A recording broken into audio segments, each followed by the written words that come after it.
देवजीत का तो डर के मारे पसीने से बुरा हाल हो रहा था, क्योंकि जो साया अभी देवजीत ने देखा था वो उसकी आंखों के सामने से एकदम गायब हो गया। और यही सोचकर देवजीत की कंपकपी छूटने लगी। इधर विशाल गहरी नींद में सोया हुआ था। तभी उसकी आंख खुली और उसकी नज़र एकदम देवजीत पर पड़ी। उसने देखा कि देवजीत तो बाहर खड़ा है। तो वो देवजीत के पास गया और उसने देवजीत के कंधे पर हाथ रखा। उसके हाथ रखते देवजीत की तो डर के मारे चीख निकल पड़ी। और देवजीत की चीख सुनते ही गहरी नींद में सोए हुए उसके बाकी दोस्त डर के मारे उठ गए। शशांक ने उसके पास आते हुए पूछा, क्या हुआ देव, इस तरह क्यों चीख रहे हो?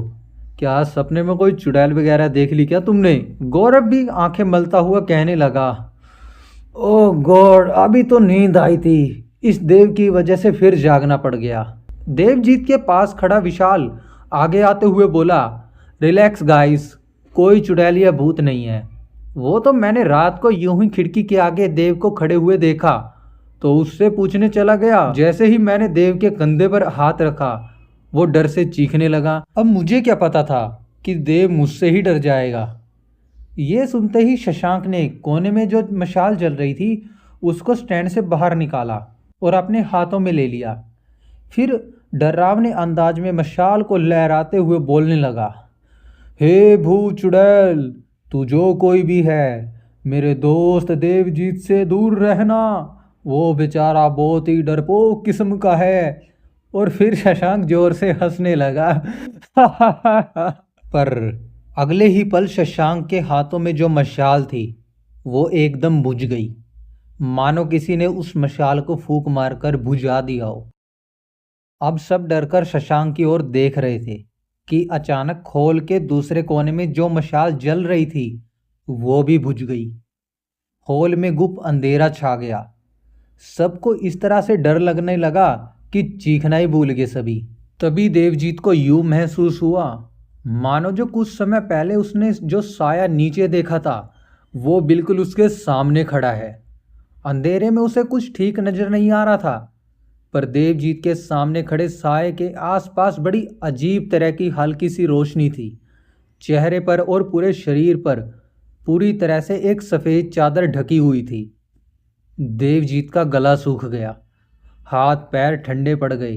वो अपने से कुछ दूर पर खड़े अपने दोस्तों को मदद के लिए पुकारना चाहता था, पर देवजीत की आवाज़ उसके मुंह से बाहर ही नहीं आ रही थी।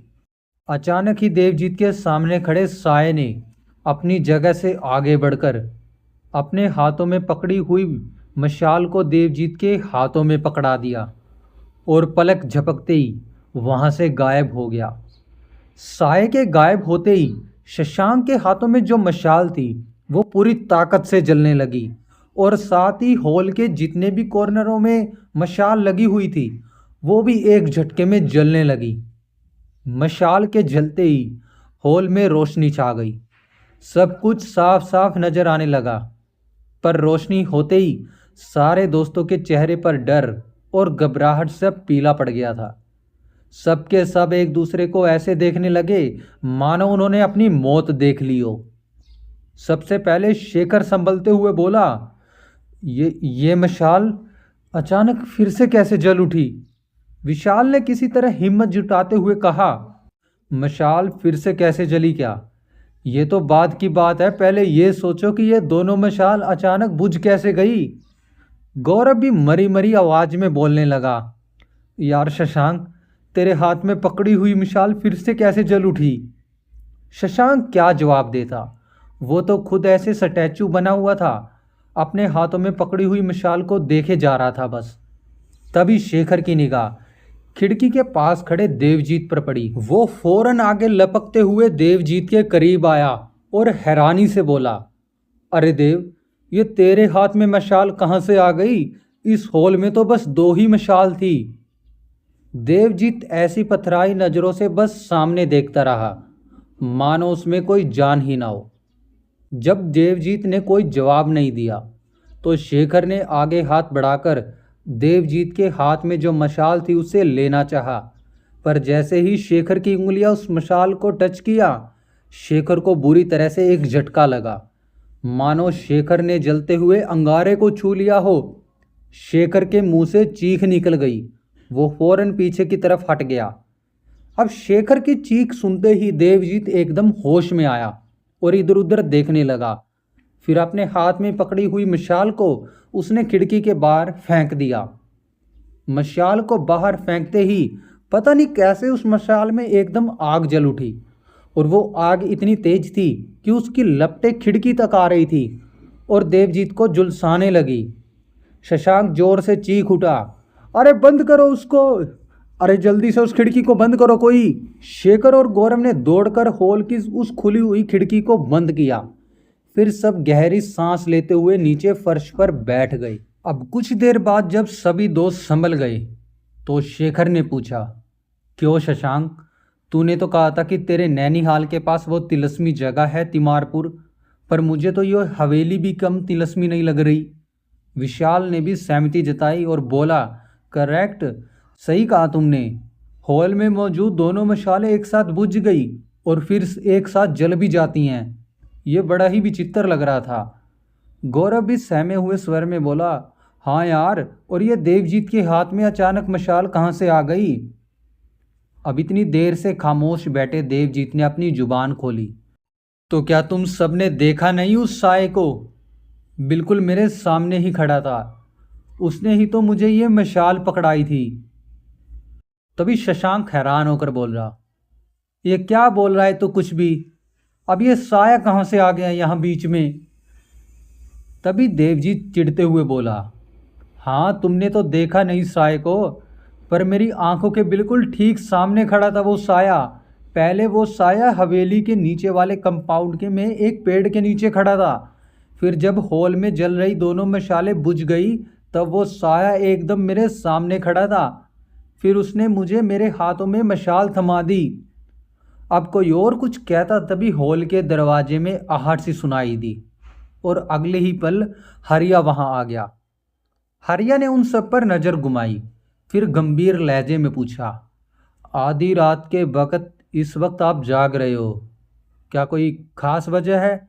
क्या आप सबको नींद नहीं आ रही आप लोगों को?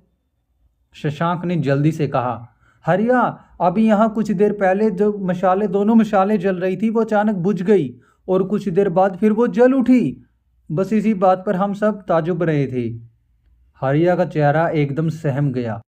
वो अटकते हुए बोला, नहीं नहीं, कानो ताजुब की बात नहीं है, और वो तो हवा चल रही है उसके कारण हुई होगी मशाल। अच्छा अब हम चलते हैं, सुबह उठ जाना, मुझे भी काम पर जाना है।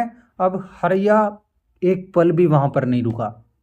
हरिया के जाते ही शशांक बोला, यार मेरी मानो तो चुपचाप सो जाना चाहिए, कल सुबह उठकर नाना जी से बात करेंगे इस बारे में। सभी दोस्तों ने सहमति जताई। वापिस अपनी अपनी जगहों पर जाकर लेट गए और गहरे विचारों में डूबते हुए सभी दोस्त सो गए। सुबह के सुकून भरे उजाले के साथ ही सुखी उन सब के लिए चाय पानी लेकर आ पहुंचा। उसने ट्रे को नीचे रखते हुए शशांक को आवाज देकर जगा दिया। शशांक और उसके दोस्त आंखें मलते हुए उठकर बैठ गए। सुखी ने सबको चाय पानी देते हुए कहा, आप सब जल्दी से तैयार होकर नीचे आ जाइए।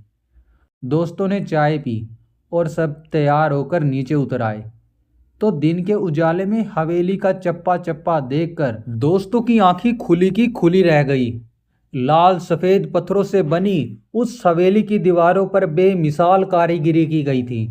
भारी भरकम पित्तल की नक्काशी वाले शीशम के दरवाजे और खिड़की देखकर तो सब जैसे खो से गए थे। नीचे वाले बड़े से खुले आंगन में एक टेबल के पास नाना जी एक बड़ी सी राजसी चेयर पर बैठे हुए थे। नाश्ते के लिए शशांक और उसके दोस्त इंतजार कर रहे थे। शशांक तो आराम से चेयर पर जाकर बैठ गया और उसके दोस्त तो नक्काशी को निहारने में खो से गए थे। देवजीत ने तारीफ करते हुए कहा, सुपर, क्या शानदार कलाकारी है, एक एक कोने को कितनी खूबसूरती बारीकी से बनाया गया है। और शेखर ने नाना जी के पास रखी चेयर पर बैठकर नाना जी से पूछा, नाना जी, इस हवेली को तो बनवाने में आपको बरसों लग गए होंगे। तभी नाना जी मुस्कुराते हुए बोले, बेटे, इस हवेली को मैंने नहीं बनवाया, ये हवेली तो मेरे दादाजी ने एक बड़े रियासतदार से खरीदी थी तब तो मैं बहुत छोटा था। तभी शेखर बोला, वाओ ये इतनी पुरानी है, आई कांट बिलीव दिस। तभी गौरव भी बोला, और नाना जी अभी तक आपने इस हवेली को कितना संभाल कर रखा हुआ है। तभी नाना जी मुस्कुराते हुए गर्व से बोले, संभाल कर तो रखूंगा ही ना, आखिर मेरे पूर्वजों का जो तोहफा है। मेरे लिए तो ये हर मौसम की मार झेलते हैं। वैसे भी अब इस हवेली की हालत बड़ी खस्ता हो चली है। तभी नाना जी ने टेबल पर तरह तरह के नाश्ते लाकर रख दिए। सब दोस्त एकदम नाश्ते पर टूट पड़े।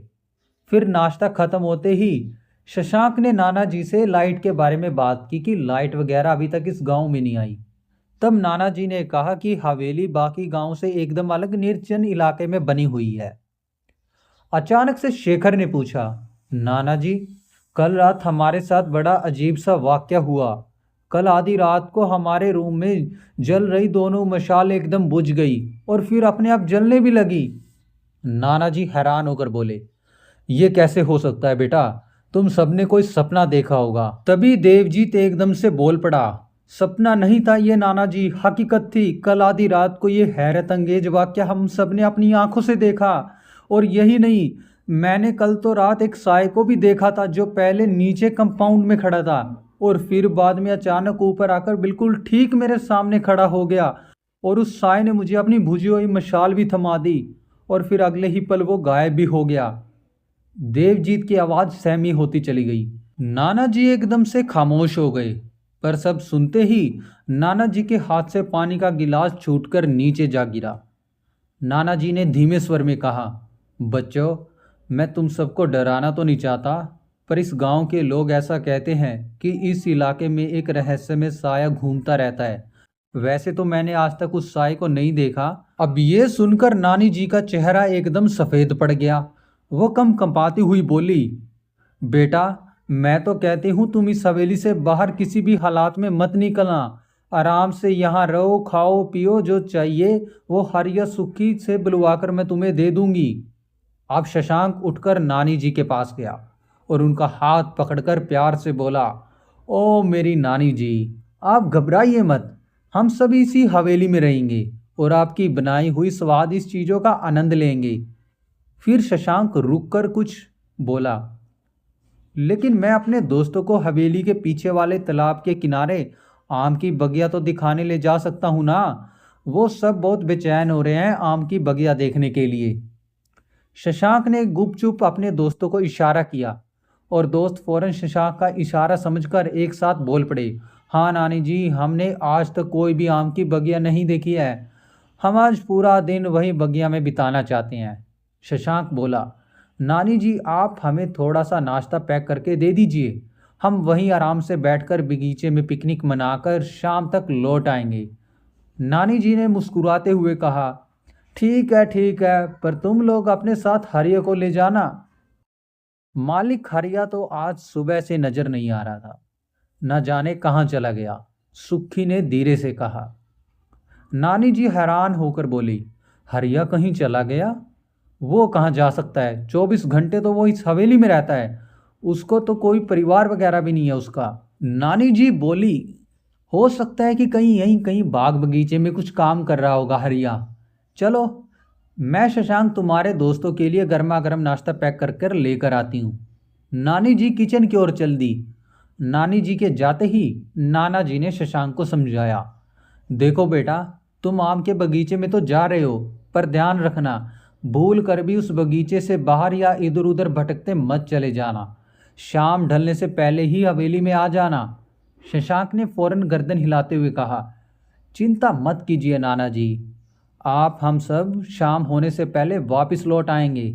कुछ देर बाद ही सारे दोस्त नाना जी और नानी जी से जल्दी लौटकर आने का वादा करके हवेली से निकल पड़े।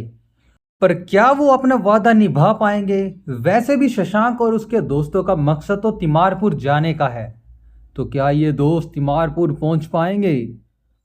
आप सबको क्या लगता है वो कमेंट करके ज़रूर बताना। तब तक के लिए गुड बाय।